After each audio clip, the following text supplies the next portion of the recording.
لبسي لبسنان وانجيلان بيا مرسنا لبسي لبسنان وانجيلان بيا مرسنا لبسي لبسنان وانجيلان بيا مرسنا لبسي لبسنان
Tole, nagaan Waaqayyoo kan Abbaa, kan Ilmaa, kan Hafuura Qulqulluu bakka isin jiraattan hundumaatti isiniif haa ta'u isiniin jedha.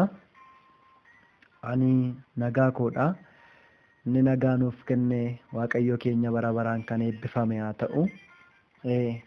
Kallattii adda addaatiin sagalee Waaqayyoo dhaggeeffachuudhaaf fedha qabaattanii dhaga'aa kan jirtanii har'a Waaqayyoo waan isinitti dubbatu qaba. Anattis waan dubbatu qaba. Waaqayyootti guddaa gammanna. Sababni isaa eeyyamni jiraachuu keenya Waaqayyo biraa ta'e. Addunyaa kanarraati namni du'a of oolchuu danda'u hin jiru. Yeroon isiniin jedhu akkuma macaafni qulqulluun dubbatu bara Waaqayyo muree fi kaa'etti namni bara dabalachuu danda'u hin jiru. Saa'itii tokko iyyuu itti butachuu namni danda'u hin jiru. Maal jechuu barbaadeetanii? Sababni har'a ga'u keenyaa Kiristoosidha jechuu barbaadeetanii. Akka nuyi har'a geenyu kan godhe, akka nuyi nagaatti jiraannu kan godhe Gooftaa Yesuus Kiristoosidha. Ulee eegumsa isaatu tiksee addanaan nu ga'e. Malee nuyi nama har'a ga'uudhaaf carraa qabu miti. Araarri Waaqayyoo garuu nagaatti akka nuyi jiraannu godheera. Nama baay'eetu nu biraa miidhame, nama baay'eetu nu biraa karaatti hafee, nama baay'eetu nu biraa akka hin taane ta'e seenaan isaanii kan bade baay'eetu jira. Waaqayyo garuu manni keenya nagaa, biyyi keenya nagaa, jireenyi keenya nagaa baanee akka galluuf ga'ee keenyatu hin taane dadhabbii Gooftaan Yesuus Kiristoos nuuf dadhabeetu har'a nagaatti nu jiraachise. Fannootti ol ba'ee nuu dhiphachuu isaatu nagaatti akka nuyi jiraannu godhe. Salphaatti nagaan kun hin arganne nuyi. Kiristaanni nagaa qabaa, Kiristoos nagaa keenyadha jennee inni dubbannu kun nagaan kun salphaatti nu bira ga'e miti. Gooftaa Yesuustu itti dafqe, Gooftaa Yesuustu itti dadhabeetu nagaa nuyi har'atti jiraannu kana nuuf kennee madda nagaa keenyaa ta'e. Inni madda nagaa keenyaa ta'e kun Waaqayyoo keenya bara baraan kan eebbifame haa ta'u. Sagalee Waaqayyoo ammas akkuma kanaan dura waliin turre mata duree akkas jedhu qabadheen isiniif jira. Amantiidhaan sagalee kanatti fayyadamna. Nuyi kan karaa keenya ittiin qajeelfannu, kan ittiin of ilaallu, kan ittiin jajjabaannu waan kan biraa qabna miti. Sagalee Waaqayyoodha. Biddeenni nuyi nyaannee quufnu, jireenyi keenya, abdiin keenya sagalee Waaqayyooti. Sagalee Waaqayyoo gaafa dhaggeeffannu qalbiitti deebina. Sagalee Waaqayyoo gaafa dhaggeeffannu nagaa keenya iddootti deebi'a. Kanaaf sagalee kanatti akka fayyadamtan abdii guddaan qaba. Mata duree akkas jedhu waliin ilaalla. Akkasiin jedhan sana hin ta'u. Akkam? Akkasiin jedhan sana hin ta'u. Mata duree kana qabadhaa. Daqiiqaa muraasa waliin ilaalla sagalee Waaqayyoo baay'ee sin irran turu. Akkasiin jedhan sana sirratti hin ta'u.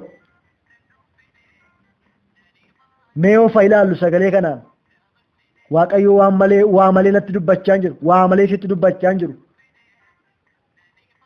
Waan jedhametu jiraachuu danda'a. Waan haasa'ametu jiraachuu danda'a. Mata duree kana qabadhaa, amantiidhaan fudhadhaa. Akkasiin jedhame sana sirratti hin ta'u.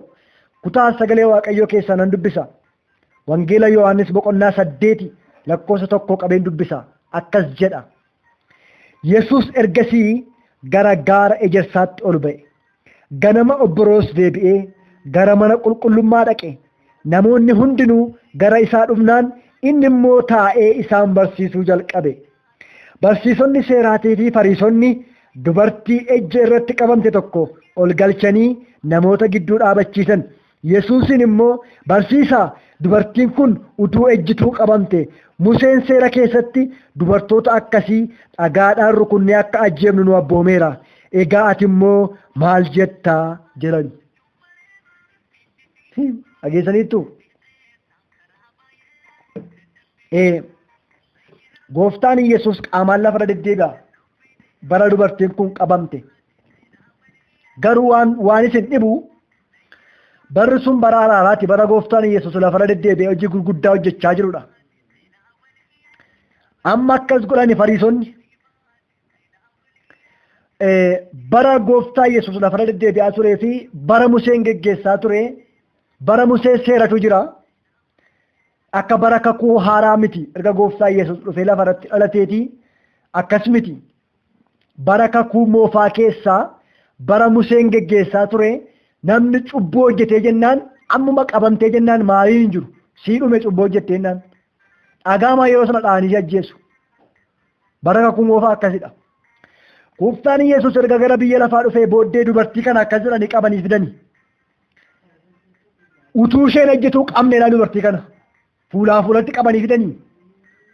Namanni buu. Ilaalaa. Utuu isheen ejjituu qabnee finne. In ajjeefna nuyi dubartii kana ajjeesuudhaan murteessineerra. Neeti immoo maal jetta? Yaada wayii barbaacha fidanii gara gooftaa. Akka isaan jedhan jedhaa laata gooftaan Yesuus. Nama dhiba. Maal gara jabeeyyii namoonni akkasii? Haduutu nuyi murteessineerra maal jettat immoo? Gooftaan akkas jedhe. Ilaaleetu gadi jedhee quba isaatiin lafatti barreesse. Isanni barreesse hin dubbifne ta'ee hin beeku, hin dhageenye ta'ee hin beeku, hin argine ta'ee hin beeku, ittuma caalchisanii itti iyyani. Murteessineerra nuyi. Hin xumurraa fi dubartii kana. In ajjeefne dubartii kana. Ijaaf ijatti qabnetu isheen cubbuu hojjettu. Daafii dubbadhu waan tokko naan. Nool jedhe akkas jedhe. Isin keessaa nami cubbuu hin qabne yoo jiraate dhagaa dubartii kanatti darbatu. Eenyu dharee qulqulluun? Eenyu dharee kan hanqina hin qabne? Eenyu dharee kan mudaa hin qabne? Gooftaa Yesuus bukkeetti dhiisanii baqatanii deemani. Maaltu siin jedhamee jira siin? Ollaa keetii, hiriyaa kee biraa, manatti jirtu, biyya keessa jiraattu, maaltu jedhamee jira waa'ee kee? Warri dubartii kana waa jedhan gooftaa bukkeetti dhiisanii baqatani. Gooftaan Yesuus Kiristoos araaraaf waan dhufeef dubartii kanatti cubbuu hojjechuu sirriidha hin jiran. Gooftaan akkasittiin jedhe dhumarratti lammata waan hojjette sana deebiseen hojjetin amma garuu cubbuun keessii dhiifameera jedhe. Namatti dabalee in fayyise gooftaan Yesuus akka warra du'a irratti murteessanii sana duuka bu'ee du'atti murteessine siinoo namarraa maaltu siin jedhamee jira. Haasanatti dhageessee ofirra gatteesse maalidha? Akka namni siin jedhe sana hin ta'u. Akkati bilbilaan dhageesse sana hin ta'u. Akkati namarraa dhageesse sana hin ta'u. Yaadni namaa sirratti hin ta'u. Fedhi namaa sirratti hin ta'u. Yaada Waaqayyoo qofaatu sirratti ta'a. Haaleluyyaa. Wanti namni yaade dubartii kana irratti hin taane yaada Yesuus Kiristoos irratti raawwate. Hadheessitoonni ishee gooftaa biraan ga'anii baqatanii. Warri si hadheessan, warri maqaa kee balleessan, warri duuba kee deemanii dhoqqeessitti diban barana ulfina biraan ga'anii si biraa deebi'u. Dirree ati barbaadde sanarraan si ga'anii koobicha ulfinaatti ol si baasanii si biraati deebi'u. Gooftaa ishee bukkeetti gooftaa biraan ga'aniitu baqatanii. Waaw! inni har'a si dhiibaa jiru, inni har'a maqaa kee balleessaa jiru, inni har'a waan bowwaa si buusu sitti fakkaachaa jiru kun lakki bowwaa si hin buusu, ulfinaan si ga'ee si biraa deebi'a, dhiibee kabaja biraan si ga'ee si biraa deebi'a. Waaqayyotu akkatti hin salphanne godha. Biratti dhiisanii baqatanii akkas jedhee gooftaan meerree obboleettii warri silaannaan hin jirani gooftaa itti waan dinqiidha. Cubbuun keessii dhiifameera, egaa iddoo kaleessaatti hin deebiin ittiin jedhe. Hin sodaatin, fagoorraa waa dhageessa yaaddaa kan jirtu, akka namni jedhe hin ta'u, akka Waaqayyo jedhatu ta'a, yaada Waaqayyoo sii ta'a, fedha Waaqayyootu sii ta'a. Ati yaada Waaqayyoo keessa jiraadhu, qajeelummaatti jiraadhu malee hin bir'atin. Bara Museefaa tureera keessa deebii boqonnaa 22 lakkoofsa 22 yoo dubbifattan dhagaadhaan dhahamee du'aa ture namni. Waan siin jedhameen hin duutu, waan sirratti lallabameen hin duutu, waan ogeessi siin jedheen hin duutu. Waaqayyo dubbii galagasheera, dhahamtee hin duutu. Qooda kee kan dhahame tokko jira, qooda kee kan dhiige tokko jira, qooda kee kan dhiphate tokko jira. Galmee du'aa sirraa galagashuudhaaf ilmi Waaqayyo Waaqayyo sii dubbachaa jira, sii dhaabachaa jira. Hin ta'u akkasiin jedhame sana. Hin taane akka dubartii kanaan jedhame, hin taane akka dubartii kana irratti haasa'ame.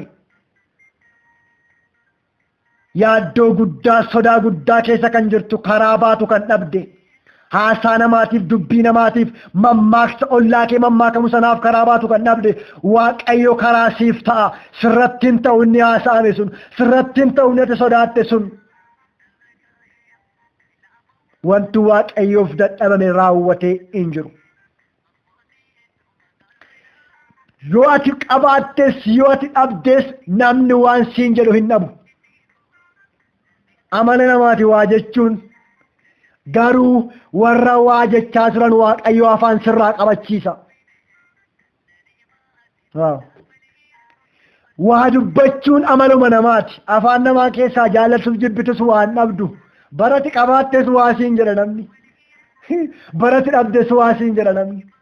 Bara sooromtes waa siin jechuun dhiisu, bara hiyyoomtes waa siin jechuun dhiisu. Yoo ati hiyyoomte abaarsa qabdi siin jedha. Yoo ati sooromte immoo waa bitatte siin jedha. Waan jechaan dhabu namni. Bara nagaruu hin amanta yoo ta'e Waaqayyo warra waa siin jedhan afaan qabachiisa. Afaan qabatanii dubartittii gooftaa bukkeetti dhiisanii baqatanii. Haaleluyyaa! Ulfina biraan si ga'ee si baqata. Nama dhiba baay'ee. Waan namaan jettu hin dhabdu namni. Dhiisin dhaggeeffatin nama. Waan namni jette sirratti ta'a miti. Waan abbaan kee yaade sirratti ta'a. Ana waan namni yaade narratti hin ta'u. Waan Waaqni koonaaf yaade narratti ta'a. Mogoleen sin laafin mammaaksa oduu ollaa kee dhaggeeffatte mogoleen kee laafin bilbilaan kan dhageesse mogoleen kee laafin jabaadhu waan Waaqayyo siin jedhe ta'a. Hadheessisuu kee Waaqayyo barana si biraa hin barbadeessa. Hin dhabde biraa ilaalte warra amma sitti mammaakan, warra amma qaawwaa keetti quba qaban, warra amma si ari'atan, warra amma taa'uuf ka'uu si dhowwan kana akka dubartittii kanaa naannoo kee ilaaltee dhabda. Waaqayyo diinota kee hin dhabamsiisa. Haaleluyyaa! Baay'ee natti tola. Hin dhabamsiise Waaqayyo bukkeedha. Meerreennaan hin jirani gooftaa koo itti. Gammachuun kee guutuu ta'a. Waan har'a akka ibiddaatti gubaa jiru kana biraa dhabda. Waaqayyo nagaa fida mana keetti. Waaqayyo nagaa fida hojii kee irratti. Waaqayyo nagaa fida mana jiraattutti. Waan hin darbine sitti hin fakkaatin. Akka gadi bu'anitti nafanii. Akka hadheeffamanitti nafanii. Akka gurraacha'anitti nafanii. Waaqayyo ijoollee isaatiif guyyaa fida. Dubartiin kun akka salphattetti namne maal qaanii nama naga'u. Nama keetti qaanessanii. Ija namaa duratti isayyuu qubatti qabanidha kun akkas jedhani. Xiqqooma isheellee uumarra hin buufne. Gooftaan garuu salphattee akka isheen haftu hin goone. Hadheessisoota ishee salphise gooftaan. Wanti bara dheeraa si duukaa deeme siinis barana si biraa hin hafa. In amanta yoo ta'e Waaqayyo si biraa hambisa. Namni waan namaan jedhu hin dhabu. Kutaa tokkoon sinii dabalee dhaaba. Waan namni namaan jettu. Wangeela Yohaannis boqonnaa 9 lakkoofsa 1 dubbifadhaa. wangeela Yohaannis boqonnaa 9 lakkoofsa 1 namicha tokkotu jaamaa ta'e dhalate. Ilaalaa waan namni jettu fayyaa dhalatee jaamaa ta'e miti. Dhalatee jaamummaa mati dhalate namichi kun. Gooftaan Yesuus lafarra deddeebi'a akkas jette namni. Isayyuu gooftaa gaafatu namittiin kun jedhani cubbuu maalii qabdi isheenii? Abbaa isaatu cubbuu hojjete moo haadha isaatu cubbuu hojjete? Maaliif inni jaamaa ta'e dhalatee namnoonni ilaalaa jedhani? Maaltu gashee amma hojii isaanii hin hojjetatanii?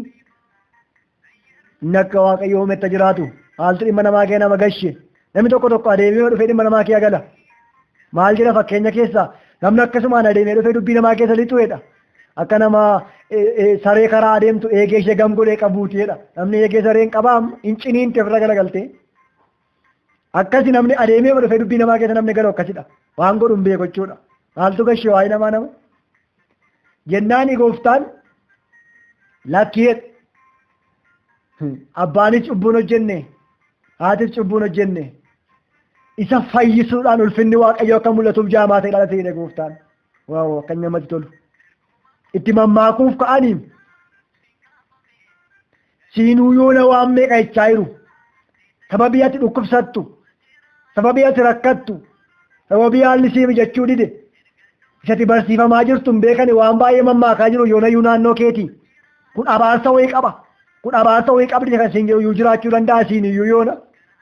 Kun abaarsa moo qaba moo maa hin jedhanii? Gooftaan garuu afaan qabachiise lakki abaarsa miti. Ulfinni abbaa koo akkatti mul'isuuf jaamaa ta'e ilaalaa ittiin jedhe. Of hin dhiphisin, iddoo gadaan of hin kennin, ulfinni Waaqayyoo akka mul'atuuf, ulfinni Waaqayyoo fayyifamuu keetiin akka mul'atuuf gadi buutee jirta malee badaa jirta miti yookiin immoo abaarsa wayii qabda miti. Warra badanii warra mancaanii wajjin haasaa warra mancaanii ofirratti moosiftee qalbii hin dhabin. Waaqayyo siin ulfina mul'isuu barbaadeeti. Dhukkubsachaa jirta yoo ta'e fayyuu keetiin boru ulfinni Waaqayyo akka mul'atuuf dhukkubsachaa jirta malee abaarsa qabda miti. Rakkina keessa jirta haala ulfaataa keessa jirta yoo ta'e abaarsa miti rakkinni kee kun bor nama taatee ulfinni Waaqayyo akka mul'atuufidha malee. Hin dhiphatin. Ulfinni Waaqayyoo akka mul'atuufidha jedhe Yesuus. Har'ayyuu waan baay'ee siin jechuu danda'u. Haala kee ilaalanii, waan ati keessa jirtu ilaalanii, akkasitti jiraattu ilaalanii, waan ati nyaattu ilaalanii, waan ati uffattu ilaalanii, mana itti galtu ilaalanii waan baay'ee jechuu danda'u. Atis immoo ofuma keedhaan iyyuu amilee kee cabsuu dandeessa.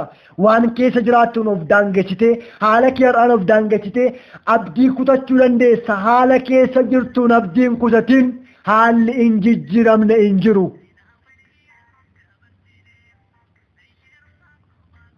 Wanti Waaqayyo geeddaruu dadhabe tokko raawwatee hin jiru. Kanaaf wanti siin jedhame sun hin ta'u. Isa Waaqayyo jedhetu ta'a. Fedha Waaqayyootu ta'a. Yaada Waaqayyootu ta'a. Sagantaa Waaqayyootu ta'a. Burjaajaa kan jirtu. Maaltu ta'a inna laata? Ogeessi fayyaa akkas naan jedhe. Maaltu ta'a inna laata? Namni akkas naan jedhe jechaa kan jirtu hin yaadda'in. Galmeen Waaqayyo hin galagashine hin jiru. Dukkana Waaqayyo hin bariisifne hin jiru. Waaqayyo waan hundumaa gochuu danda'a. Isa Waaqayyo yaadetu ta'a malee inni namni sirratti mammaakisuun galma hin ga'u. Waaqayyo keenyaaf wanti dadhabame waan hin jirreef. Hinduutu waan siin jedhameen. Hinduutu qacceesi garafeen. Har'a araarri Waaqayyoo, har'a ilmi Waaqayyoo gara laphee keetti, gara jireenya keetti, gara mana keetti galuu barbaada. Waa tokkoon sinitti hima. Biyyi lafaa akka namni du'u barbaada. Kiristoos immoo akka namni jiraatu barbaada.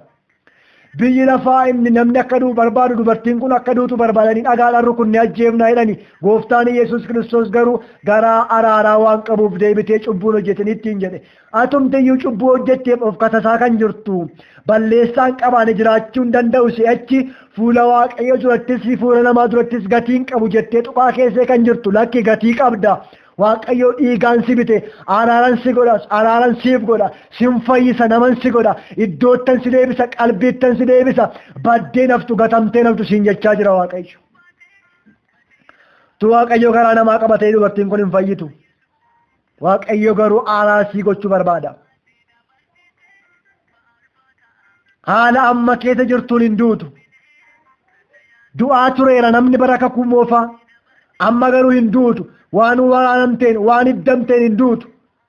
Waaqayyotu ilma Waaqayyotu bakka kee dhiphate waan ta'eef waraansa kee fudhateera. Dhiphina kee fudhateera. Miidhama kee fudhateera. Hari'atama sirra ga'u fudhateera. Kanaaf inni si dhiphate kun akkati madooftu hin barbaadu. Mee sagalee tokkoon isinii dubbisa. Qolaasiyaas boqonnaa 2:13. Qolaasiyaas boqonnaa 2:13 akkas jedha. Isinis jedha irra daddarbaa keessanii fi dhaqna qabaa dhabuu foon keessaniif hafuuraan du'oo yoo taatan iyyuu Waaqayyo akka isin Kiristoosii wajjin jiraatoo taatan godheera.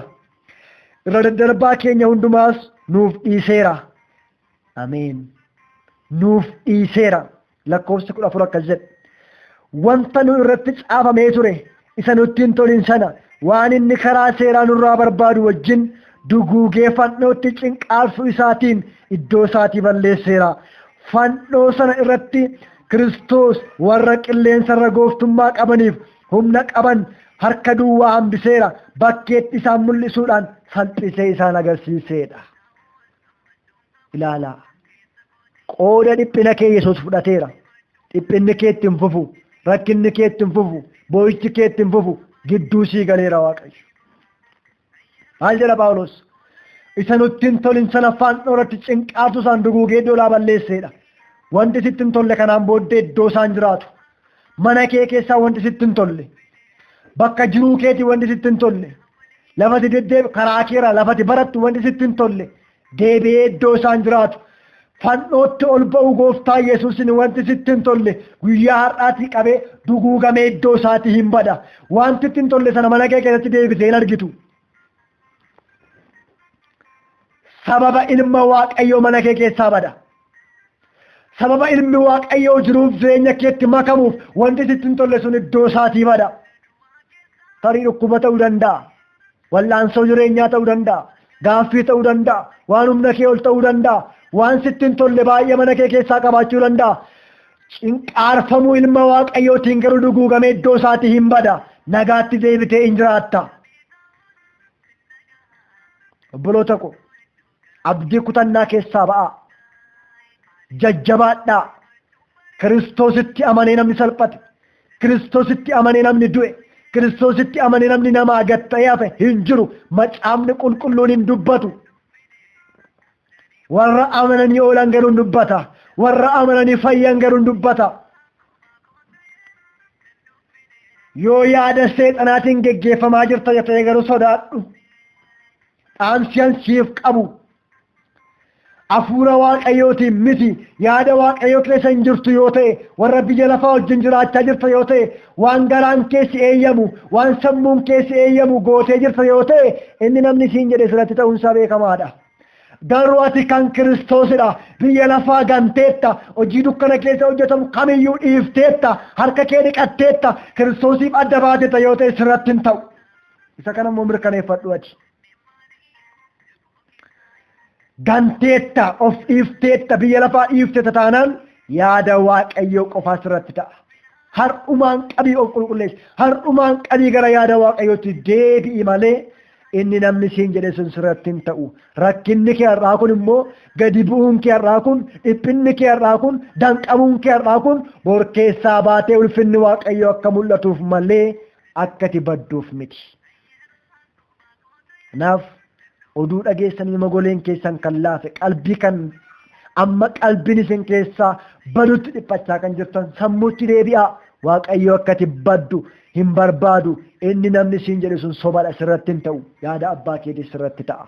Sagalee dhageenya Waaqayyo nuuf eebbisu. Daqiiqaa tokko Waaqayyoon hin kadhanna. Galanni guddaan siifa ta'u ilma Waaqayyo. Sagalee kanas hafuura keetiin situ nutti dubbate. waa'ee keenya, waa'ee obboleettii kanaa, waa'ee obboleessa kanaa, waa'ee koo waan baay'ee jedhamuu danda'a. Namni waan itti fakkaate haasa'uu danda'a.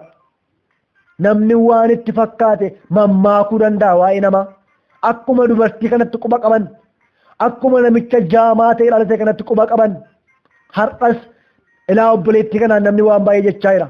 Obboleessa kanaan namni waan baay'ee jechaa jira. Waaqarra teessee argitati. Waaqayyo bantii waaqaa keessaan ilmaan namootaa gadi ilaala jedhamee caafamee jira. Akki namni itti jiru sii gala. Waan namni keessa jiraatu sii gala. Iddoo namni jiraatu iddootti namni miidhame waan namaan jedhame situ beeka. Ilaa rakkina obboloonni koo qaban, wal'aansa obboloonni koo qabaa jiran keessaa akkatti gadi buutee baaftu sin kadhadha. Waaqayyo akkatti saba Israa'el jiru beekee isaan ilaale jedhamee caafamee jira. Ilaaltee hin dhiifne saba Israa'el rakkina isaanii keessaa baafte. Garbummaa keessaa baafte, gara biyya Kanaanitti geessite, harka itti ulfaate, harka Fari'oon irraa kaafte saba Israa'el irraa. Maqaa gooftaa Yesuusiin obboleettii kootti harki ulfaate, obboleessa kootti harki ulfaate. Guyyaa har'aa qabee akka irraa ka'u si kadhadheera. Gadi bu'i obboleettii kanaaf. Gadi bu'i obboleessa kanaaf. Kanaa booddee waan danqamaa turaniin hin danqamin. Waan yaaddaa turaniin deebi'anii hin danqamin. Maqaan abaarsaa irraa haa ka'u. Salphinni irraa haa ka'u. Dhukkubni irraa haa ka'u. Leeyyoon irraa haa ka'u. Nagaan isaanii guutuu haa ta'u.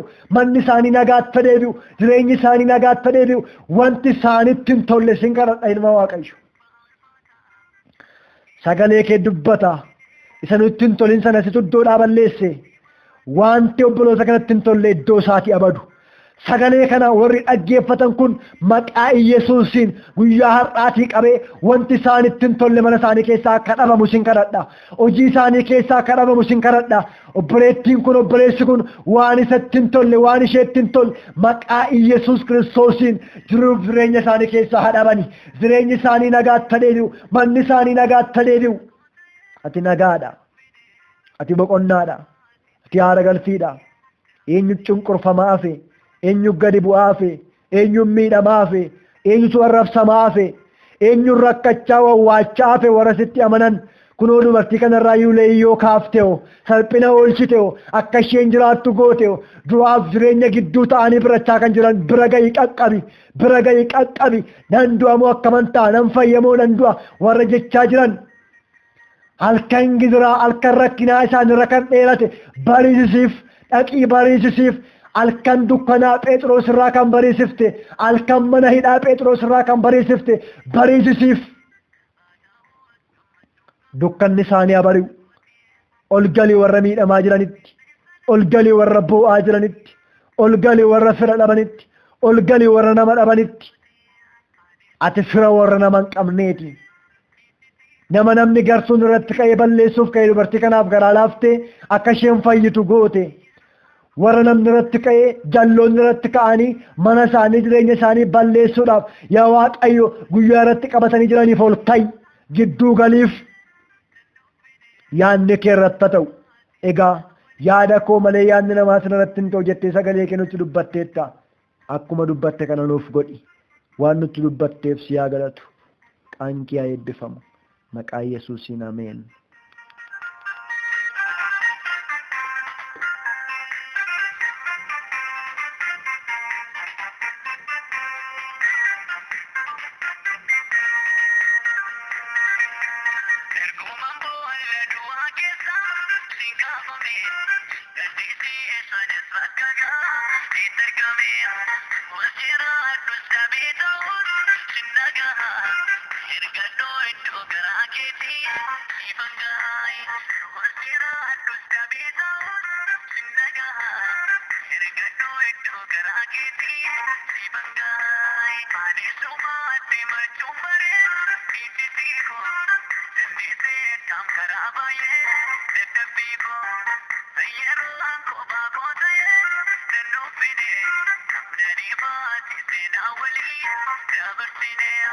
Sayyid Lanko